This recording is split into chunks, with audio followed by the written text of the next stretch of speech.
Igualmente, si es póstero anterior o si es oblicua, con rayos horizontales en decúbito, que tiene su indicación para pedírsela al paciente. La otra es la angulación, que tenga una buena cobertura y no esté vibrada. Vibrada es que haya ausencia de movimiento. El paciente tiene que tratar de obedecer la orden del técnico radiólogo de no moverse, porque si no, va a haber movimiento y se va a ver rotada o vibrada la imagen, como si estuviese borrosa. Entonces, tiene que cumplir esos criterios. Y eso es pregunta en revista. ¿Cuáles son los criterios de calidad para una rayología de tórax? Inspirada, que no esté rotada, que esté bien penetrada, haya ausencia de movimiento, que tenga buena angulación y buena cobertura. Penetrada significa que se debe ver la columna vertebral a través del corazón y estructuras vasculares retrocardíacas. Es decir, se tiene que ver el callado aórtico, la figura de la parte cardiovascular y el mediastino. Todas las estructuras del mediastino tienen que verse. Y debe verse la columna vertebral.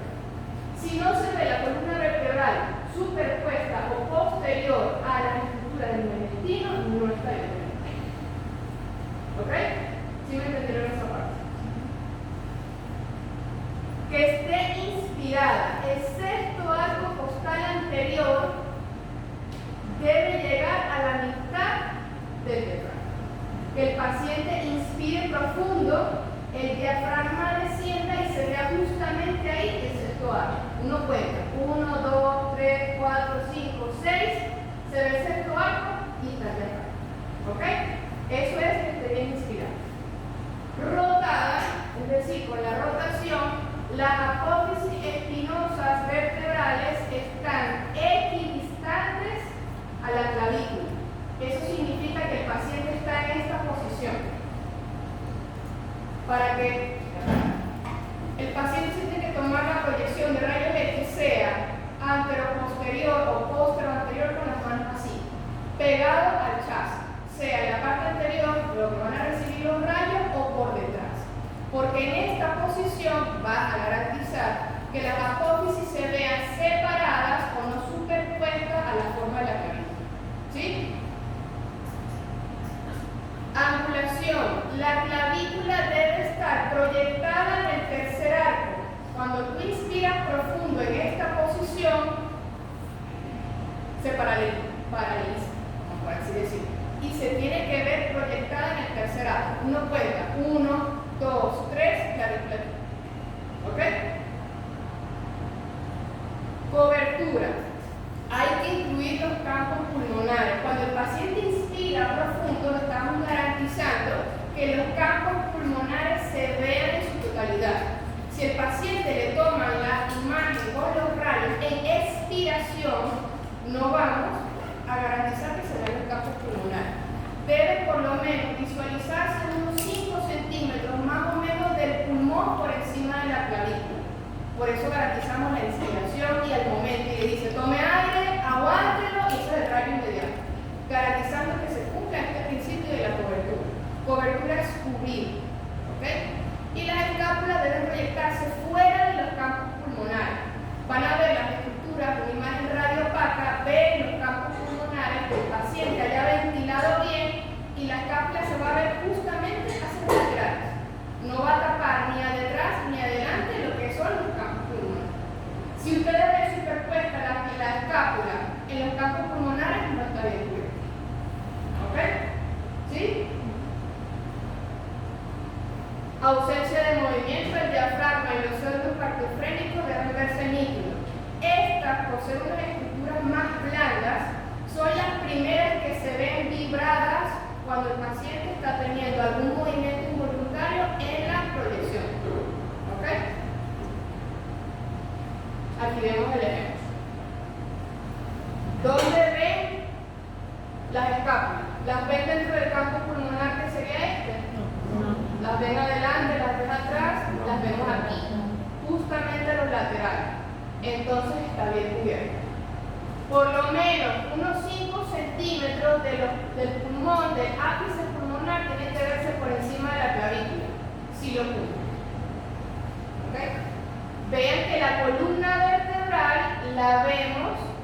nivel del cardiomediastino está bien penetrado.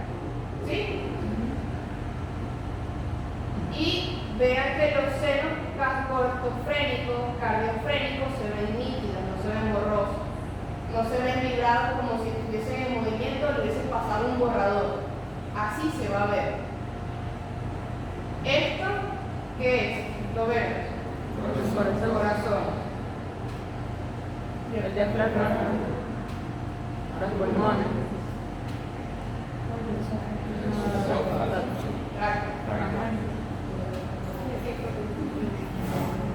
Cardiomediastino. Ajá. Esta placa. Pregunta de examen y caso clínico. Paciente masculino de unos 34 años de edad, quien por movimientos de desaceleración choca el pecho contra el volante.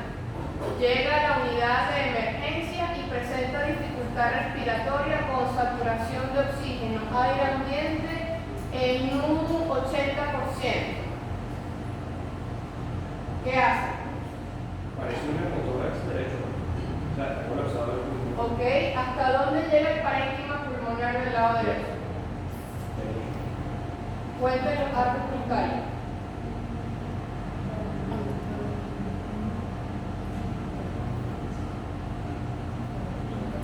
1, 2, 3, 4. Aquí se ve el ápice pulmonar. Y vean el parénquima como corre hasta abajo, hasta abajo, hasta abajo. ¿Sí lo vieron todos? Sí. Ok. Vean que hay trama bronquial del pulmón izquierdo hasta arriba, laterales y hacia el ángulo costodiafragmático y paracardíaco. Es decir, el pulmón izquierdo está bien, está inspirado, tiene broncograma aéreo, no hay alteración. Si ven el contralateral es diferente, el broncograma aéreo llega hasta aquí y esto todo es radiolúcido. ¿Sí? Profe, esa mancha radiopaca que está como en el quinto espacio intercostal, Ajá. en el izquierdo, Aquí. en el derecho, no. Aquí. ¿Qué es eso? Eso puede ser una dilatación de los bronquios, pero esta que ven acá, esto es un neunomediastino. Es decir, que por el impacto y por la presión del valsalva, recuerden que es un traumatismo torácico cerrado. ¿Ok? Esto no fue por ningún impacto de bala, esto fue por movimiento de desaceleración. ¿Qué hace el cuerpo humano o el paciente cuando hay un movimiento de aceleración y frenado de impacto brusco? Nosotros hacemos valsalva. Nosotros hacemos el tubo porque estamos como que esperando el impacto. En ese impulso de hacer el valsalva, el tubo aumenta la presión de las válvulas peribronquiales. Y es por eso que al nivel de que aumentan la presión entre las válvulas se libera aire. Y fue por eso que este paciente presentó el neumotórax. A su vez, presenta neumomediastino porque hubo una liberación de aire a nivel del espacio del mediastino. Eso, si el paciente no tuviese un tubo, se trata de forma conservadora, porque es a nivel del cardiomediastino, no te va a comprimir o te va a hacer ninguna alteración, a menos que sea tan grande que ya comprometa la cavidad pleural. ¿Sí? Que ahí sí le colocas el tubo del paciente. ¿Cómo yo trato a este paciente? Tiene un neumotórax. No me impresiona que tenga derrame pleural condicionado a un traumatismo, lo cual sería un hemotórax. ¿Qué hago yo con este paciente entonces? Solo tiene aire, aparentemente. Se le pone el tubo acá. Se le coloca el tubo. Muy bien. Paciente femenina de 40 años de edad, quien posterior a viajar al área de Ciudad Bolívar, al área de las minas, comienza a presentar con un mes de evolución tos, dificultad respiratoria y fiebre nocturna. Acude al hospital de Ciudad Bolívar, donde se le hace esta rayos X. ¿Qué hay? Derrame pleural. ¿Qué haces tú con ese derrame pleural? Que aparentemente no es de origen traumático.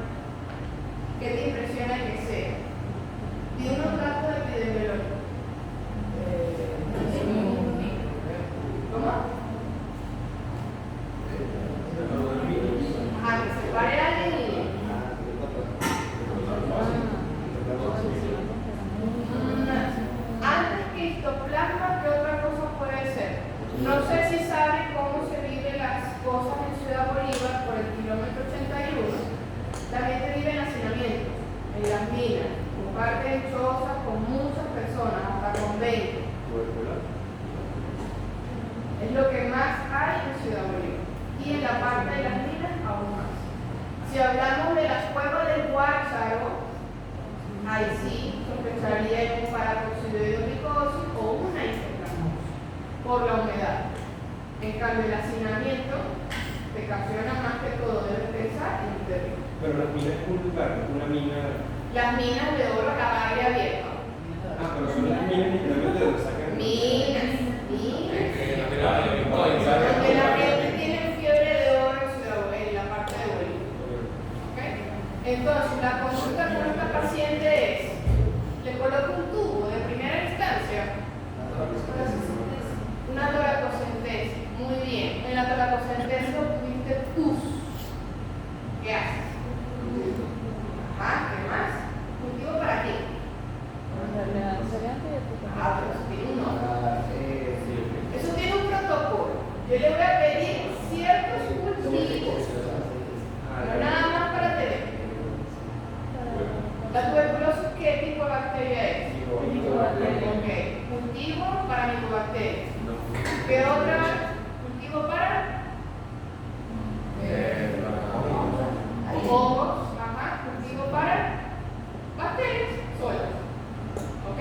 Porque una Klebsiella o una Pseudomonas aeruginosa te puede ocasionar eso. ¿Ok? Entonces, además de eso, tengo que hacer un citoquímico. ¿Sí?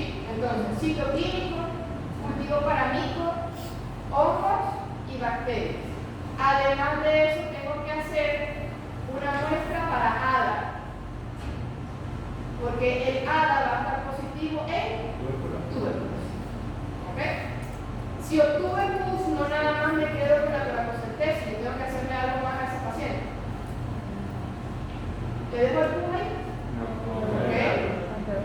¿Qué más? Drenarlo cómo. ¿Cuáles son las indicaciones del tubo de tórax? Tipo en pierna. Es una pierna. Entonces es una de las indicaciones para tubo de tórax. Yo hago una toracocentesis para hacer diagnóstico y terapéutica. Pero con la terapéutica, si es pus, yo no voy a sacar por un yelco todo el pus que venga. Y es un foco infeccioso. ¿Ok? Entonces esa paciente va para tubo también. ¿Ok? Entonces, primero hace la toracocentesis. Primero hace la tórax. Y después de una aprovecha y hace la. Le hago el tubo. ¿Ok? ¿Por qué? Porque yo estoy viendo solo el terreno y estoy viendo clínica. Yo no sé ni tengo la capacidad que por rayos X yo sepa que eso es pus. Entonces tú primero abordas con una tórax. Ves que es pus, tomas muestra para todo de una vez. Una vez que coloques el tubo va a ser difícil. Teniendo en cuenta lo que tarda el cultivo de micobacterias, ¿se empieza el tratamiento de física igual o hay que esperar a que cultive? Hay que esperar. ¿Ok? Igual eso es un preliminar. Generalmente no tardan tanto, tardan de 7 a 10 días. Pero ¿qué otra cosa si tú sospechas te ve? ¿Vas a esperar al cultivo o puedes hacer algo más con él? Si hay una institución de vacío. Ajá, tú puedes hacer una tinción, un extendido. ¿Y qué más? Tengo entendido que ahorita se está haciendo pruebas de interfundama. Que es más rápido. Ok, y también puedes hacer ¿qué más? Interconexión. PPD. ¿Y qué más? Pecado cubo. Mejora de tubo. El pecado cubo también se pueden apoyar para hacer diagnóstico de TB. ¿Ok? ¿Todo bien hasta el momento? Ok. ¿Qué ven en esta rayos X? Si tienen un paciente que salió expedido de la moto y tiene esa fractura, ¿qué hacen? ¿Les preocuparía que tuviese fractura de clavícula? No. ¿Por qué no? Podría bloquear el flujo, bueno, no sé. Si se cae de la moto, se toca la cabeza. Y por la. Ustedes saben lo que cuesta fracturar la clavícula. Por eso tendría que ser un impacto muy fuerte y podría haber también una presión muy fuerte. Porque nada más me hicieron esa proyección de hombro, porque quien lo recibió ese paciente fue un residente de trauma. Cuando llega el de cirugía, ajá, ¿y dónde está la rayos X del tórax completo? Porque a mí me interesa saber que por una fractura de alto impacto, eso es como que se fractura el fémur, como que se fractura el apéndice. Si se fractura la clavícula, tienes que ver con buenas proyecciones que no haya fractura del primer arco costal, es decir, la primera costilla. La primera costilla y de la clavícula, si hay fractura, ustedes tienen que estar pendientes con subclavia y callado. Porque esa fractura, si están desplazadas, te puede hacer una lesión de 4 vasos. Entonces no es tan papaya y quedarse quieto con nada más ver esa fractura. ¿Ok? Siempre tienen que descartar que el alto impacto que haya tenido ese paciente no comprometa ni pulmón ni vasos principales. Ese paciente nos llegó a nosotros y corriendo le hicimos un eco de 4 vasos, arterial y doble. Gracias a Dios todo bien. No había enfisema, le hicimos una buena proyección de rayos X de tórax, bien inspirada, bien penetrada y el primer arco estaba interno. Simplemente tuvo su fractura de clavícula. ¿Ok? Pero siempre piensen. Y el reciente trauma no fue simplemente una radiografía de tórax completa y también se Si tú eres un buen residente, tú haces el protocolo del politraumatizado completo. Le pides su rayo X del cráneo en las proyecciones que va a necesitar neurocirugía. Piden las proyecciones de tórax, abdomen, centrada en pubis que necesita cirugía. Y piden las proyecciones que te completan a ti. Pero hay residentes que solo van a hacer las proyecciones que mi servicio necesita. ¿Ok? Entonces, darle de una vez al paciente, cumplan el protocolo y una vez que tengan las proyecciones, que cada servicio busque lo que tenga que buscar. ¿Ok? No simplemente, tiene fractura de clavícula, vamos a hacer un rayo X debajo y lo demás. Todo el protocolo del politraumatizado tiene que cumplirse. Porque si no, pasan esas lesiones desapercibidas. ¿Ok? Ese rayo X, según los criterios de calidad, los cumple. No, ¿verdad? Está borrada, no está bien inspirada, no está penetrada. Vean el cardiomediastino. Yo nada más veo como hasta la primera vértebra torácica. No veo más nada. No veo campos pulmonares bien definidos. Las escápulas se ven dentro a nivel del tercio medio, que se ven acá. Por aquí yo veo escápulas, esto tiene que estar afuera. Y no está bien inspirada. El sexto arco costal no lo veo por el diafragma. Pero a simple vista yo veo que tiene el paciente. ¿Y qué tiene? ¿Cuántas costillas brotan? 1, 2, 3, 4, 5, 6. Tiene 7. ¿En un segmento o varios segmentos de la costilla? Son varios segmentos. Eso se define como tórax. Entonces, a pesar de que no cumplen los criterios de calidad, hice el diagnóstico. No es el deber ser, porque una buena rayo X tiene que tener los criterios de calidad, pero igual pueden hacer diagnóstico. ¿Ok? Imagen ilustrativa. Tenemos a un paciente ebótico con diagnóstico previo por tomografía hace como 5 años cuando tuvo COVID, que tenía bulas enfisematosas y hoy te llega con dificultad respiratoria. ¿Qué sería eso? Que te lo señalan acá con un dibujo del ápice pulmonar y lo reflejan acá en rayos X.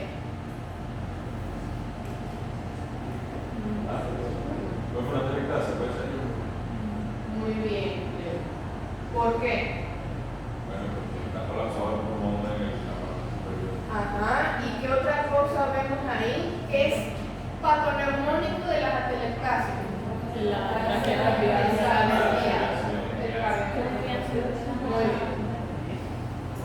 Oye, pero si saben, vale. Ok. Vamos con abdomen. En abdomen se tienen que cumplir igual los criterios de calidad, pero son diferentes en cuanto a anatomía. Por ejemplo, nosotros tenemos que ver partes de las cúpulas diafragmáticas. ¿Ok? Tenemos que ver toda la pelvis y tiene que estar la raíz X centrada en pubis. El punto no lo vemos aquí. Por tanto, este rayo X de abdomen simple de pie, tienes que especificarla porque si no pones de pie, el radiólogo va a hacer lo que le da la gana y te va a hacer una rayo X de abdomen acostado, en el tuyo. Entonces tiene que ser de pie. A simple vista, ¿ustedes qué tanta experiencia tienen para definir si se para alguien, si la tienen? ¿Qué yo veo en esa rayo X abdomen simple de pie? Que por lo menos veo la columna vertebral, pero no veo el iliopsoas. El iliopsoas a veces tiene que marcarse, que eso me significa que está bien penetrada la rayo X en cuanto a abdomen. ¿Qué ven que les llame la atención?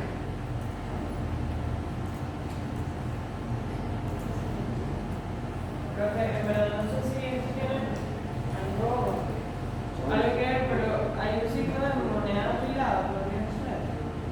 No, porque tiene dilatación de asa, no se ve a simple vista por la calidad de la rayo X que sean piremonedas, pero sí hay dilatación con aire dentro de la asa.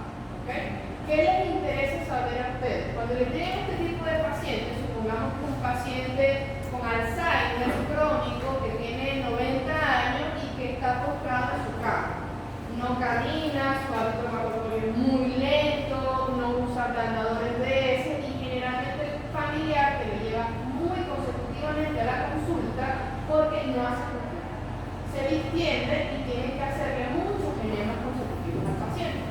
Este paciente tiene dilatación de asas, pero vean esta imagen acá. Es un aire en ampolla rectal. Cuando ustedes vean a un paciente que lo presentan como obstruido, siempre enfoquen la mirada aquí. Porque si hay aire a nivel de ampolla, no está obstruido. Porque hay paso de aire. Lo primero que tienen que preguntarle al paciente, ¿cómo es su hábito evacuatorio? Mire, doctora, Bristol 1, súper duro. ¿Cada cuánto evacúa? Cada 4 hasta 6 días puede tardar en evacuar. Siempre busquen el aire acá y vean que no haya niveles hidroaéreos. Niveles hidroaéreos significa que ven como una presencia de líquido dentro de las asas. Significa que no hay peristaltina y que hay un hilio o aparentemente algo metabólico o mecánico que esté causando una obstrucción y ocasione esa visión de niveles hidroaéreos como vemos aquí. Estos son signos de dilatación en pila de moneda, pero vean este declive que parece como líquido. Ese paciente sí está obstruido. Y vean que no hay aire en la ampolla rectal. ¿Ok? Ustedes le hacen el tacto a ese paciente y seguramente no van a encontrar ni una sola esa en la ampolla rectal. Ni uno. El derecho del balde de seguro les va a salir bien. Entonces, todo depende de cómo esté hemodinámicamente este paciente. Porque si no tiene vómito, no ha tenido vómito fecaloideo, está distendido pero no está irritado, tú tienes dos opciones. O le metes la cámara para ver qué es, pero si está hemodinámicamente estable, tú lo estudias. No tiene dolor, no está irritado, simplemente está distendido y ves eso en la rayo X, pero al tacto rectal no le palpas nada, tú te vas primero con la parafina. ¿Qué necesitas saber? Que esto no sea un hilio metabólico. ¿Cómo están sus electrolitos? El nivel de sodio, potasio. El nivel de potasio es el motor para el intestino. Si no hay un nivel óptimo de potasio, se ve el hilio metabólico, que es el mayor simulador de obstrucción intestinal. Pero no significa que haya o un tumor o algo más haciendo compresión extrínseca para que te cause. Investiguen primero lo médico. ¿Cuándo se dice que un paciente está impactado? Impactado es cuando tú haces el tacto y palpas un fecaloma. El fecaloma es la suma de mucho conglomerado de heces que evita el tránsito óptimo hacia la salida del tracto gastrointestinal. ¿Okay? Que en este caso sería el ano, que el paciente puede evacuar. En la ampolla hay como un receso en el cual si las heces se van impactando, se va a enclavar ahí. Y ahí es cuando tú tienes que hacer maniobras de desinfección impactación, es decir, tratar con el tacto rectal, hacer evacuación manual de todo lo que esté atrapado en la ampolla rectal, para que el paciente tenga un flujo óptimo de todo el contenido gástrico intestinal. ¿Okay? Ha pasado que tienen una impactación de más o menos unos 5 días, retiras todo ese fecaloma, le pones analgésico al paciente obviamente porque le va a doler, vas a tener rato tu mano ahí tratando de hacer reducción y extracción manual de todos esos coprolitos impactados ahí. Entonces, con analgésico, relajante, si el paciente está muy ansioso, le puedes colocar diazepam, dosis mínimas, lo relajas y haces la extracción. Y vas a ver que después de la extracción va a salir líquido pero a chorro. ¿Ok? Porque obviamente estuvo tanto tiempo el tránsito paralizado y no hubo peristaltismo, no se cumplió el proceso fisiopatológico de absorción y todo va a salir a chorro. Siempre tengan cuidado de cuando desempaten a sus abuelitos que les puedan llegar, porque ustedes quitan ese tapón y lo que viene es chorro. Entonces, retiran y se quitan. Se mantienen siempre a un lado en verificación de isopas. Profe, y que salga así todo a chorro, no pasa porque no se compensa. De repente sí, porque se puede deshidratar, pero tú el paciente tienes que mantenerle con una vía periférica. ¿Okay? Pero ya ese líquido está, solamente que va a salir. ¿Okay? Sí puede que se le baje la tensión porque obviamente está perdiendo líquido, pero la idea es que tú tengas 2 vías periféricas, el paciente va a estar hospitalizado. Mientras tú hidratas, compensas y ves por qué. Es algo mecánico, es algo hidrolítico, o es algo neuropático, porque el paciente tiene afectación de los plexos mientéricos de Auerbach, de Mengele, se estudia el paciente, cuando no es de causa tumoral. Si tú piensas que es tumoral, haz una tomografía si el paciente está estable, para que tú vayas bien con un plan de trabajo, porque si es un tumor, tú tienes que ver qué grado de resecabilidad tiene, si está estable. Ahora, si es un paciente que tiene irritación peritoneal, está taquicárdico, está hipotenso, no le vamos a hacer la tomografía. Tienes que meter. Y te tienes que encontrar lo que te tengas que encontrar y dependiendo de los hallazgos en ese abdomen abierto, procedes. Pero si te da chance de estudiar y hacer un plan de trabajo cuando vean esto, mejor. ¿Ok? Omar. Esa configuración intestinal es normal, ¿verdad? No es normal, es a expensas de asa delgada. Ve que está la cámara gástrica aquí y apenas como que le llegó algo de tránsito al ángulo esplénico y parte del tercio superior del colon izquierdo. Todo esto es a expensas de asa delgada. ¿Qué puede estar pasando? Por eso les digo, tienen 2 escenarios. O es algo metabólico o es algo tumoral. Y tienen que ver, ¿la válvula ileocecal estará competente o no? Cuando hay tanta dilatación de asa delgada y no llega nada a colon, significa que hay algo aquí en ciego. No está la válvula ileocecal que me está haciendo que no avance. Porque fíjense que dejó de haber aire en colon derecho. Todo es asa delgada. Significa que no está competente esa válvula. Porque todo más bien no trata de salir, sino que se devuelve. Y es cuando el paciente cruza con los vómitos de calidez. Porque ya la válvula no tiene competencia. La válvula es un filtro, es a presión. Ella debería más bien expulsar, no que se retorne. ¿Ok? No es correcto. Ajá. Paciente masculino de 50 años de edad que recibe una herida de arma blanca en región de mesogastrio y presenta distensión abdominal. Le hacen una rayo X de tórax, abdomen, y esta es una proyección toraco-abdominal. ¿Ok? Para yo ver los cupos. ¿Qué hay ahí? Signo de Popper. Andrés, ¿cuál es el signo de Popper? Explícale a su compañero. Es acumulación de aire en el espacio subsuelo. ¿Ok? Y es asociado al hemoglobinuria. Muy bien. Esto es la línea del diafragma, separada del hígado por ahí. Igualmente en el lado de la cavidad gástrica. Esto es gástrico, esto puede ser el colon y vean que hay algo radiolúcido separando. Ese paciente es quirúrgico. Entonces mira, y ves que víscera hueca causó la salida de aire. Sin asa delgada, sin ayuno, ilio, duodeno, estómago o colon. ¿Ok? A ver qué más tengo por aquí. Ajá. Este paciente, dime. En la imagen que estaba mostrando ahorita, Voy. eso que se ve Esto. como radio pago, sí. Esto debió ser material de electrodo que ocasionó interferencia. Ves que es muy redondo y circunscrito. Se la bala. No, pero no fue por impacto de bala. Fue por arma. Ahora, me pasó una anécdota cuando era R1 que me llevó un impacto de arma de fuego y el paciente ya había tenido impactos de bala anterior. La del accidente, cuando yo lo recibo, sí salió, porque me dijeron, recibí un impacto de bala y yo veo orificio de entrada y orificio de salida en abdomen. Cuando le hacemos la rayos X, nos vimos con una imagen parecida a esta, pero a nivel como de T10. Me dijiste que fue un impacto de bala. Salió, porque tengo un orificio de entrada y uno de salida. ¿Ok?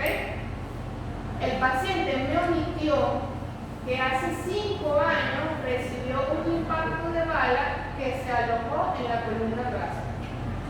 ¿Y no tenía cicatrices en la...? No, y tampoco me lo mencionó. Entonces tienen que estar pendientes para que no piensen o para que su asunto los regale, recibió 1 o 2 impactos. Uno le pasó un beneficio de empresa. Exacto, uno que salió y ese fue por el que vino, pero ese era abierto.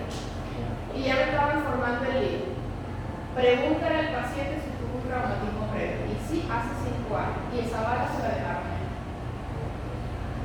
Pero un paciente que ha tenido un traumatismo de bala o disparado en algún momento de que era la bala, ¿se puede meter en un resonador? No debería. Si está en columna, no. Porque el resonador, por las vibraciones y las ondas, son electromagnéticas, mueven y lateralizan lo que sea de metal. Por eso el paciente, como por ejemplo cuando tiene marcapaso, el marcapaso lo desconecta y lo inactiva mientras hace el procedimiento. En cambio, una bala tiene potencial de migración cuando se mete en este tipo de Y una prótesis, por ejemplo, de la rodilla, ¿cómo pasa? se mantiene fijo. Pero este tiene capacidad de migración. Ustedes van a ver, si llegan a tener la oportunidad, yo sí tuve la oportunidad cuando era estudiante, que vimos al paciente durante unos 3 años en la carrera y se le hizo control radiológico a nivel de tórax para ver por dónde iba la bala. La bala la tenía cuando yo lo vi en el primer año en la columna cervical. De repente, cuando ya terminé la carrera, el tercer año, la tenía en el músculo trapecio, bien profundo. Entonces, ella es libre. Entonces, siempre hay que estar pendiente de eso. Profe, en el caso de las radiologías que también piden que uno no tenga nada de metal, ¿sí se puede poner a una persona con un impacto de bala? Claro, lastimosamente la va a tener ahí, pero rayos X no te va a hacer movilización de la bala.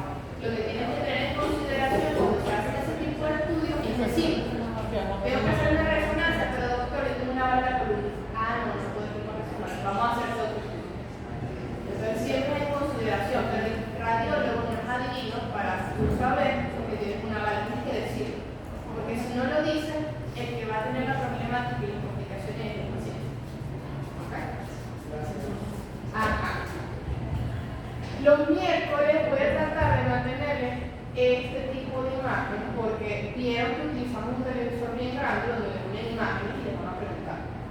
La semana que viene vamos a hablar de eco y tomografías, de cómo se tienen que describir, qué es lo que van a ver y la terminología que tienen que usar. Cómo saben si es aire, cómo saben si es líquido y para que prevengan las profesiones. ¿Ok? Enciendan la luz que vamos a ver cómo funciona el pleurobacter. Ya, perfecto. Aquí se lo vamos a